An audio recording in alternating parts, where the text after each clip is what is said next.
I'd like to explain a little bit about expressive arts and actually what you are doing with the art materials in hopes that to allay some of your fears about art making or having skills or not feeling confident in yourself or maybe judging it or thinking that this is something that's for children or for other people and may not be for you.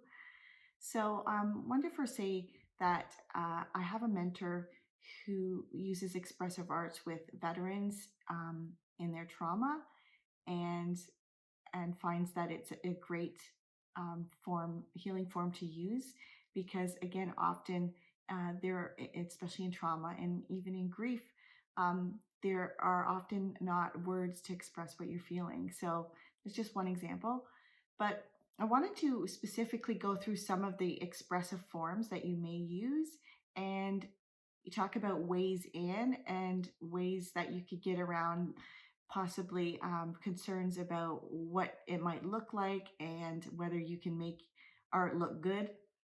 So, for example, if you were doing a painting, if you were painting and not even doing a painting, first of all, you could just have kind of a scrap piece of paper and do kind of like scribble painting. Um, it doesn't even have to be on a canvas. It can be on anything. You could paint on anything, and you can do more than one of those. So it really could just be a pure expression. Could be like finger painting and just pure expression, and not trying to make anything come out of the paint, any images. But you could also just begin by being curious. And so I realized that this is a process for most of us, and it was for me too. And expressive arts is something that I was very interested in, but I was still nervous about the process. So I really had to begin with curiosity and my senses to use it. So, first of all, when you have a bunch of brushes or different types, a few different types, one way in is to just look at them and see which one catches your attention first. And so, first of all, choosing that one, or choose the one that's closest to you and try that one, and then see how it feels. And then, same with the color of paints, like what one catches your eye. Try to experiment with letting your first impression choosing that one and see what it's like, and then notice what it's like if you don't go with that, or if you use another one. There's no right or wrongs with it. And then once you get your paintbrush and your color of paint that you want, you have a open canvas or paper. It's like, where do you begin? So you can even ask yourself, where do you want to go? You can even make a game with it by asking your paintbrush or your hand, what would you like to do? And so just curiosity or fun, just saying what would be interesting to do. And so how about just experimenting moving your wrist? Or how about starting in one point that just seems to kind of call to you over there? Or how about just closing your eyes and just starting? You can also do that with clay too and close your eyes.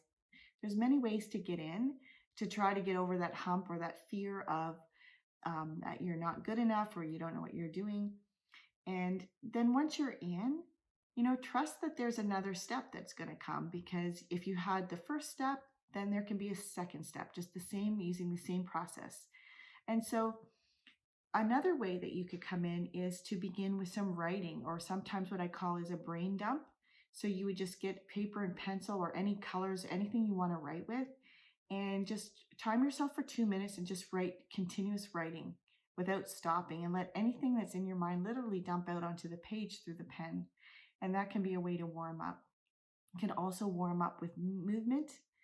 And so it doesn't have to be complicated. You're not creating a dance routine, but just let yourself explore a little bit with movement and even walking, or whatever your abilities are, adjust to that. So even just shoulder rolling. Start with something small and then work your way up. So it doesn't have to be any big thing. You need to start where you're at and just get comfortable and warmed up. And then as you go along, you get more into more imagination and playfulness and curiosity. But you don't need to be there right away. Just be where you are. And just getting into, trying to have more present moment experiences is beneficial to you.